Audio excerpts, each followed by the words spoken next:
everybody, it's Drybear. The second update for Season 2 in the first Descendant is on its way, coming out next week. So we don't have much longer to wait for Inez. And people on the update videos that I've been posting have been asking about my bunny build that I've been using as background footage for those videos. So I thought I'd post my updated bunny build, the one that I've been using kind of as I've just been progressing TFT offline and off stream. The goal of this, as I play more and more looter shooters and more TFT, is that I really try to make builds that I think are all encompassing. And this is my basic general anything but a hard boss build that's meant to farm basically everything in the game. I jump on this character and I farm everything. It's super fast, it's very efficient, it's great at single target for commanders and any bosses you may run into outside of the Colossus, and it's great for clearing 50 enemies or 3 enemies. It's that kind of variability. And I think the challenge when it comes to making bunny builds is that solving the puzzle of bunny gives you a lot of freedom, because ultimately what you want to do is you want high uptime on her mobility so she can actually move around quickly, and you want enough damage to kill targets that are nearby, and you also want enough cooldown, just enough cooldown reduction and duration so that the duration of your third ability is longer than the cooldown, which you can solve in many ways. You can have cooldown or duration on your reactor.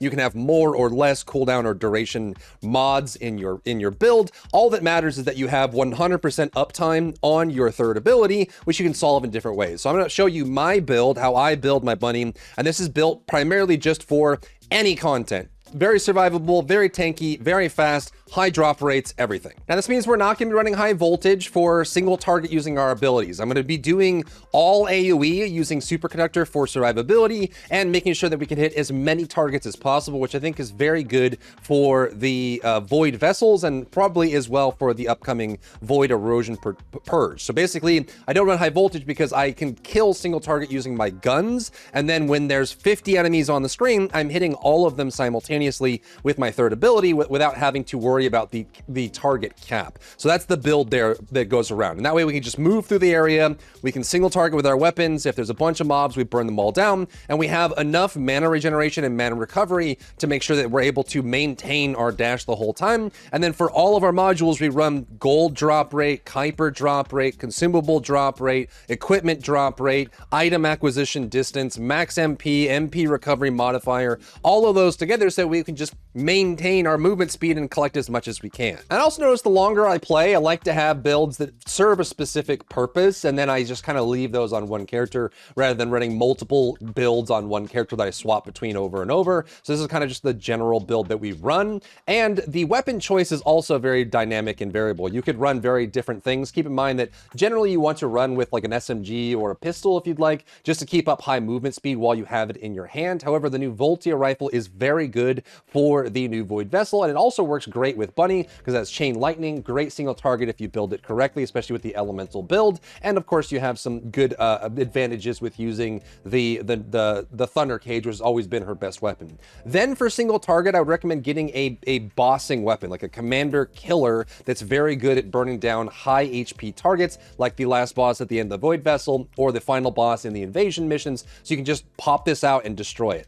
My weapon of choice is the Wave of Light. It is one of the best single target weapons if you go for the reload build. And so the way this build works is when you, like for a short while after reloading using the Wave of Light, you have guaranteed critical strike. And so what you do is you maximize your reload reduction. So your reload time is very short, and you maximize your firearm critical strike damage with no critical strike chance. You don't care about it. And so you basically just reload with the Wave of Light, fire until the indicator goes away, switch off the reload, do it again, reload, do it again, and you keep pumping that way. And if you build it correctly, it can very easily destroy any commander, any boss, the end of the Void Vessel, the end of, commanders that you'll fight at the invasions, and you just pull this out and focus on gunning while you have it out, and then you switch back to running around bunny style when there's mobs all over the screen. And of course, this being a Drybear video, we've got a Drybear one sheet, so this is the whole build that I run here. There's a couple things to point out from this, so let's go through those really quickly. You'll find this linked down below in the comments and the description. description. I've uploaded online for you so you can use it as a reference. But notice that there are a couple like personal choices for me. I like the Wave of Light for single target, and I'm also a big proponent of the module Real Life Fighter. I know that a lot of people don't like Real Life Fighter because it comes with an accuracy reduction, and it also requires you, there's a little mini game you have to play with Real Life Fighter, and that is you're trying to hit the weak point over and over and over to get value out of it, which means that Real Life Fighter is a little bit harder to use, or in some cases impossible to use when you're running on console. I play on PC and I'm very comfortable with my mouse for aiming, and some people just don't like playing that minigame. I like having the minigame for Real Life Fighter, so if you wanted to, you could swap Real Life Fighter off of Wave of Light and Thunder Cage to whatever yellow mod you want, you know, SPS or Mental Focus or any of those other options for you if you really want to get damage scaling. But in my personal experience, what I like about Real Life Fighter is I'm usually only using my weapons on this bunny for single target. And what's great about Real Life Fighter, especially on the commander mobs and enemies and the bosses, is they tend to have a very stable head that sits still, and they don't move around very much. They animate a lot. And so what you do is you get right up close with a Thunder Cage, or you scope in with a Wave of Light, and you fire the entire round burst of your ammo directly into their head, and you get crazy firearm attack from that, and it burns down the single target, and then you just go back to doing your AoE. This is a non-crit bunny, so you'll notice we are running the non-crit amplification mod, and the same thing goes for the Thunder Cage as well and the Voltia. So non-crit on either of those, so we're going to stack those up, and this is just going to be pure damage output. Now, you may not need the full catalyze that I have here for these weapons each. You might be able to drop one of them, but that's going to be the main focus there. Then I have the rerolled stats next to them, even if, and this is something that a lot of people get confused on, so let me bring my camera back. Let's just like bring this full up. Just because you're running an amplification mod, which multiplicatively lowers your critical strike damage, does not mean that running critical strike damage on that weapon is no longer valuable. You're just adding back damage. And when you're re-rolling a weapon stat, even though you're running a amplification, charge amplification, bullet amplification, the reroll stats have a very severe drop-off after about the third stat.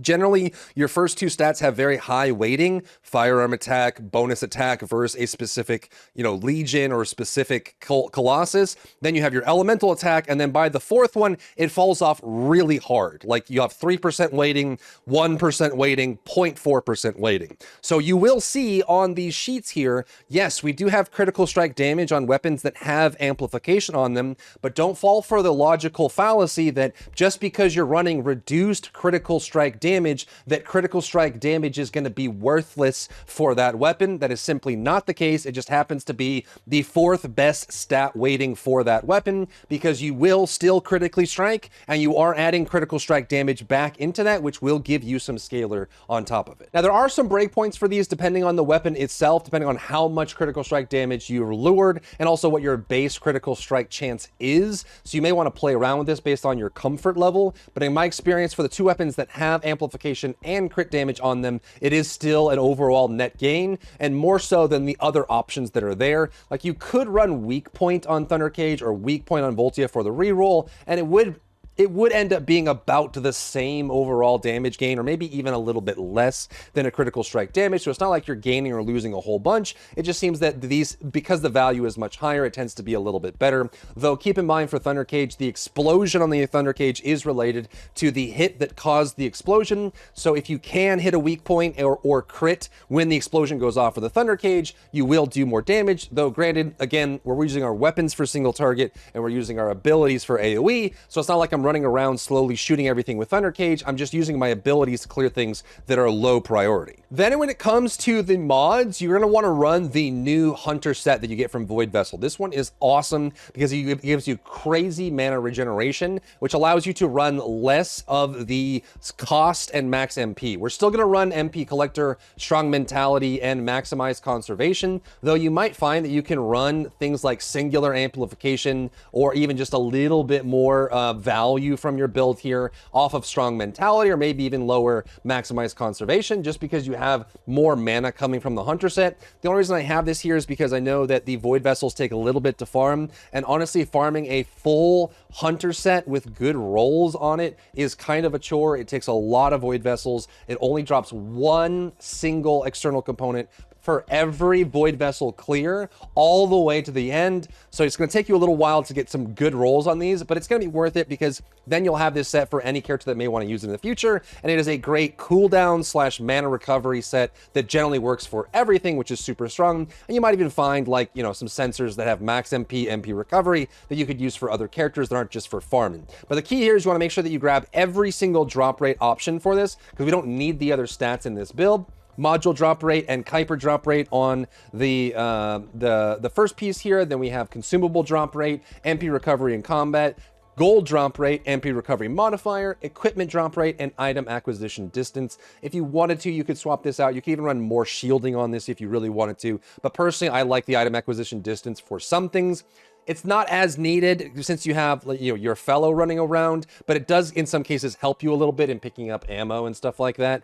So it does give you a little bit of value. And again, there's not crazy value on the last thing here for the processor, just not, there's a lot of great choices for that stat reroll there. So that is my updated bunny build that I use for all purposes. It has a good mix of defense, a good mix of mobbing, a good mix of single target with weapons that I like, and some other things like that. With the new patch coming out, let me know if you'd like to see more character builds, Descendant builds, or weapon builds for me. Just kind of jumping in this and showing what I've been working on offline. And yeah, just let me know what your thoughts are. If you found value in today's video, leave a like down below, leave a comment for the algorithm to help this video get seen by more people. And don't forget to check out my other channels for other content and other stuff and other things.